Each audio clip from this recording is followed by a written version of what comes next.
اللہ الرحمن الرحیم. اچھا دیکھیں آج کا جو ٹاپک ہے وہ چھوٹا سا ٹاپک ہے لیکن بہت اہم ہے.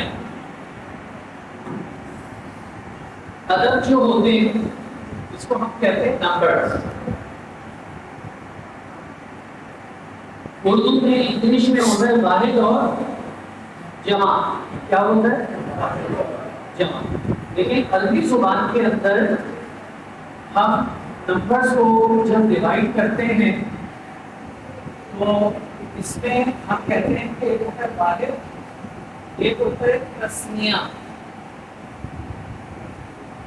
اور ایک ہوتا ہے جمع. اردو میں اور انگلش میں ہم کیا کہتے ہیں؟ واحد اور جمع. لیکن عربی گرامر کے اندر ایک کو واحد کہتے ہیں، دو کو تسنیہ کہتے ہیں. کیا کہتے ہیں؟ تسنیہ. اور دو سے زیادہ کو کیا کہتے ہیں؟ جمع. تو واحد جو ہے وہ ایک کو کہتے ہیں، تسنیہ کس کو کہتے ہیں؟ دو. اور جمع جو ہے وہ کیا ہوگا؟ پلس. یعنی 2 پلس کے بعد 3 4 5 6 اینڈ سو آن. اچھا انگلش میں واحد کو کیا کہتے ہیں؟ سنگولر. اور تسنیہ کو ڈوئل اور جمع کو پلورل.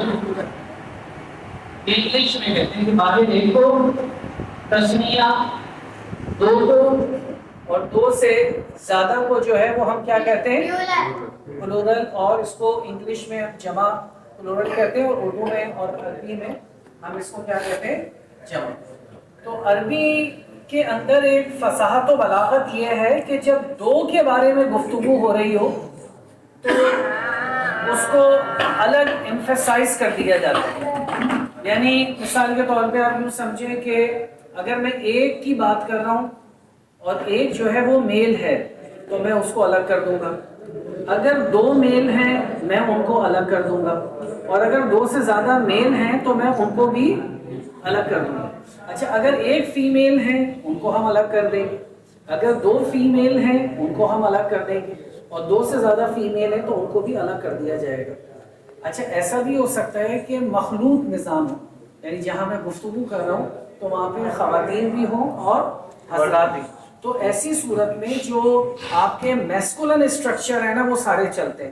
جیسے قرآن مجید کے اندر ہے یا ایھا الناس اتقوا ربکم الذی. اب یہ جو ربکم ہے اس کا اسٹرکچر جو ہے نا وہ مذکر ہے، لیکن اس میں خطاب خواتین سے بھی. یا ایھا الذین آمنوا اتقوا اللہ وقولوا قولا سدیدا. اے ایمان والو ہمیشہ سچ بولو. اب یہ خواتین کے لیے بھی احکامات ہیں اور جینٹس کے لیے بھی احکامات ہیں. اچھا کچھ جگہ اسپیسیفک بھی ہوا ہے، یعنی قرآن مجید میں جیسے سورہ حجرات کے اندر اللہ تعالیٰ نے یا ایھا الذین آمنوا، اب اس میں آگے جو خطاب ہوا اس میں الگ الگ بھی اس کو ڈیوائڈ کیا جا سکتا ہے. یعنی قرآن کا یہ بھی ایک جو ہے نا اسلوب کہہ رہے ہیں یا قرآن مجید کا یہ ایک انداز ہے کہ اس میں 3 طریقے سے اسٹرکچرز ہیں. ٹھیک ہے، ایک یہ آیا ہے کہ ایک کے لیے، ایک کیا آیا ہے 2 کے لیے، اور ایک اس کے لیے جیسے سورہ رحمان میں ہے کہ مرج البحرین، 2 سمندر. اب یہ کتنے سمندر ہیں؟ 2. اب یہ دول کا صیغہ آ گیا نا. اور قرآن کہتا ہے کہ مرج البحرین یلتقیان. یہ 2 سمندر ہیں لیکن آپس میں ملتے نہیں ہیں. تو اس کی کیا وجہ ہے؟ جب تک لائٹ آ رہی ہے کون جواب دے گا؟ کیا وجہ ہے اختر بھائی کہ 2 سمندر ہیں لیکن ملتے نہیں ہیں؟ قرآن کی آیت ہے نا یہ. جی جی. مرج البحرین یلتقیان بینہما برزخ لا یبغیان. تو کیا ایسی چیزیں ہیں؟ آپ بھی بتائیں بیٹا، آپ تو ماشاءاللہ سائنس کے اسٹوڈنٹ ہیں. سرفیس ٹینشن نہیں ہے، اس کا جواب ہے ڈینسٹی اینڈ کنسنٹریشن ڈفرنس. جیسے فور ایگزامپل آپ تیل اور پانی کو لیں، سرسوں کا تیل لیں اور پانی لیں اور ان کو ملائیں تو تھوڑی دیر میں تو سب یلوئش ہو جائے گا، لیکن تھوڑی دیر کے بعد جس کی ڈینسٹی کم ہوگی، جو لائٹ ویٹ ہوگا وہ اوپر آ جائے گا، اور جس کی ڈینسٹی زیادہ ہوگی وہ نیچے بیٹھ جائے گا. اور وہ جو آپ کر رہے ہیں نا سرفیس ٹینشن، اس کا کانسیپٹ آتا ہے یہ جو چائے کے اوپر جو بلائی جمتی ہے، چائے کے اوپر. اچھا آپ بتائیں محمد علی بھائی، آپ نے فریج کا پیالہ رکھتے ہیں نا ڈی فریزر میں، تو وہ اس کی جو پہلی لیئر بنتی ہے برف کی وہ کہاں بنتی ہے؟ ٹاپ پہ بنتی ہے. اس کی کیا حکمت؟ Surface tension. اس کا فائدہ کیا ہے کہ جب سمندروں میں یہ گلگت بلتستان میں نا ابھی اس موسم میں وہاں پہ جو نہریں ہیں نا اس کے اوپر برف آ گئی, لوگ موٹر سائیکلیں چلا رہے ہیں اور اس کے نیچے نا ٹھنڈا پانی ہے اور اس کے اندر آبی مخلوقات ہے اللہ کی قدرت. تو یہ سرفیس ٹینشن جو اپر اچھا اگر نیچے سے بنتی تو وہ ساری آبی مخلوقات نکل کے ٹاپ پہ آ جاتی ہے. نہیں, پروردگار کے ہر کام میں ایسی پیاری حکمت اور مصلحت ہے کہ انسان جو ہے نا اس کو سمجھنے سے قاصر ہے. میرا ایک سوال ہے. ہاں بتائیں. نماز کے حوالے سے پوچھ لیں. ہاں تشہد میں جیسے کہ کہا جاتا ہے کہ اگر آپ تشہد سے کسی رکعت کے لیے جلدی نہیں کھڑے ہوئے تو پھر سجدہ سہو کرنا پڑتا ہے نا. اچھا ایک اس میں ایک آبجیکشن کچھ لوگ یہ لگاتے ہیں کہ جیسے کہ درود شریف آپ نے پڑھ لیا دو لفظ بھی بول دیے تو پھر آپ کو سجدہ سہو کرنا پڑے گا. ٹھیک ہے, تو اس کا مطلب ہے کہ درود شریف پڑھنے کی وجہ سے سجدہ سہو کرنا پڑ رہا ہے. اچھا اب بات یہ ہے کہ جب امام صاحب کے پیچھے آپ نماز پڑھ رہے ہیں, آپ کی نظر گئی ہے, ٹھیک ہے, تو امام صاحب ہم تو تحیات پڑھ کے خاموش ہو گئے, تشہد پڑھ کے خاموش ہو گئے, اس کے بعد درود شریف اور ربنا آتنا پڑھ کے امام صاحب نے سلام پھیرا تو ہم کھڑے ہو گئے. ٹھیک ہے, تو اس میں کیا ہے مطلب ہم تو لیٹ ہوئے لیکن وہ چلے امام صاحب کے ساتھ تھے. ٹھیک ہے, اگر ہم نے درود شریف پڑھ لیا غلطی سے درود شریف پڑھ لیا, کیونکہ اب تو ہم امام صاحب کے ساتھ ہیں نا, کہ اس میں بھی سجدہ سہو لازمی نہیں امام کے ساتھ ہیں تو وہ تو امام کے ہی اس میں آ جاتی ہے. ٹھیک ہے, دوسرا یہ ہے کہ یہ جو سوال ہے نا یہ امام اعظم ابو حنیفہ رحمۃ اللہ علیہ کا فتویٰ تھا. اچھا تو خواب میں حضور صلی اللہ علیہ وسلم کی ایک عالم دین نے مجھے بتایا, میں نے کسی کتاب میں نہیں پڑھا, لہٰذا جو بات ہے وہ مستند عالم ہے, میں ان کی بات کمیونیکیٹ کر رہا ہوں. تو خواب میں امام اعظم ابو حنیفہ رحمۃ اللہ علیہ کو حضور صلی اللہ علیہ وسلم کی زیارت ہوئی اور آپ صلی اللہ علیہ وسلم نے فرمایا کہ آپ حد قائم کرتے ہیں درود شریف پڑھنے پہ جیسے. تو انہوں نے کہا کہ روتے ہوئے کہا کہ سرکار یہ درود شریف پڑھنے پہ نہیں ہے کہ بے حضوری کیوں پڑھا ہے. بے حضوری میں کیوں پڑھا, یعنی درود شریف جو ہے نا وہ سراپا ادب اور حضوری کے ساتھ ہے.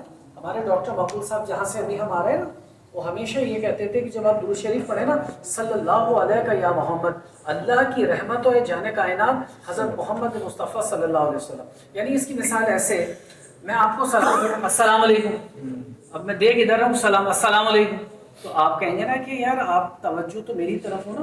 تو جب درود شریف ہوتا ہے نا اسپیشلی جس میں کاف زبر کا صیغہ ہے, دیکھیں جس میں کاف زبر کا صیغہ جس میں براہ راست جو ہے نا ایک آپ کا جو ہے وہ ہم مخاطب ہے, تو لہٰذا چونکہ اس میں بے حضوری نہیں ہونا چاہیے. اسی لیے یعنی ادب یہ ہے, دیگر وظائف تو آپ چلتے پھرتے کر سکتے ہیں, درود شریف کے لیے اہتمام بڑا ضروری ہے. کہ آپ دیکھیں نا جیسے کہا گیا بھائی جمعے کو بیٹھے, آپ نے دیکھا ہوگا پہلے بزرگ سفید لباس پہن کے سفید چادر بچھا کے اور پھر وہ 313 بار درود شریف پڑھا کرتے تھے, کیونکہ آپ کا نام جو ہے نا وہ فرشتے لے کے پہنچ رہے ہیں کہ اختر بن فلاں یا رسول اللہ صلی اللہ علیہ وسلم انہوں نے آپ کی بارگاہ میں اخلاص کے ساتھ یہ درود پڑھا, تو آپ کے نام جاتے ہیں وہاں, تو لہٰذا اس کے اندر حضوری ضروری ہے. تو ایک سوال یہ پوچھنا تھا کہ صلی اللہ علیہ یا محمد, جی جی, اور اس کے ساتھ یہ بھی پڑھا جاتا ہے نور من نور اللہ, صحیح ہے, تو یہ ہر وقت پڑھ سکتے ہیں نور من نور اللہ یا خاص کوئی ایسا ٹائم ہے؟ نہیں اصل میں آپ کسی بھی وقت پڑھ سکتے ہیں. درود شریف تو حضرت مکمل یہی ہوگا صلی اللہ علیہ یا محمد نور من نور اللہ, اور اگر آپ یہ بھی پڑھتے ہیں نا صلی اللہ علیہ یا محمد, یہ بھی ایک نیازیہ سلسلے کا مکمل درود ہے.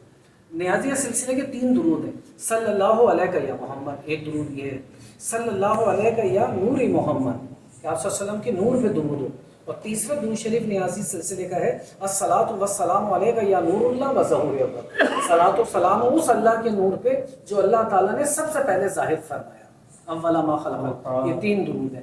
تو چلیں دعا کر لیتے ہیں کیونکہ وقت زیادہ ہو گیا. اللہم صلی علی محمد و علی آل محمد. دیکھیں میں ایک چیز آپ کو بتاؤں, میں خود ہر اتوار کو نا آپ ہی کی طرح طالب علم کی حیثیت سے میں خود پڑھنے جاتا ہوں حافظ منیب کے ساتھ. اور میری نیت کیا ہے. آپ کو یہ پتہ ہے کہ جو علم دین حاصل کر رہا ہو اور اس کا انتقال ہو جائے تو اللہ تعالیٰ اس کا شہیدوں میں شمار فرما.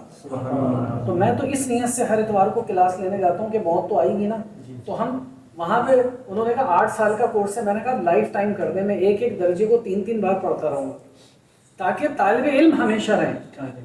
تو یہ جو آپ لوگ آ رہے ہیں نا, یہ بخشش و مغفرت کا سامان ہے.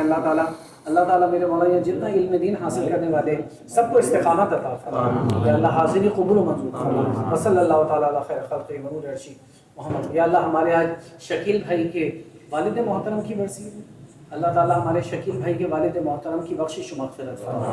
یا اللہ ان کے درجات کو بلند فرما. حضور علیہ الصلوۃ والسلام کی خصوصی توجہات عطا فرما.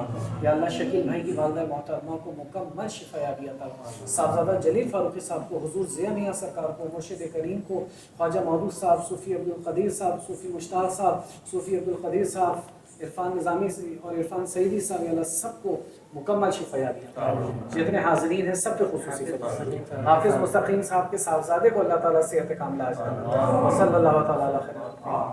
آمین.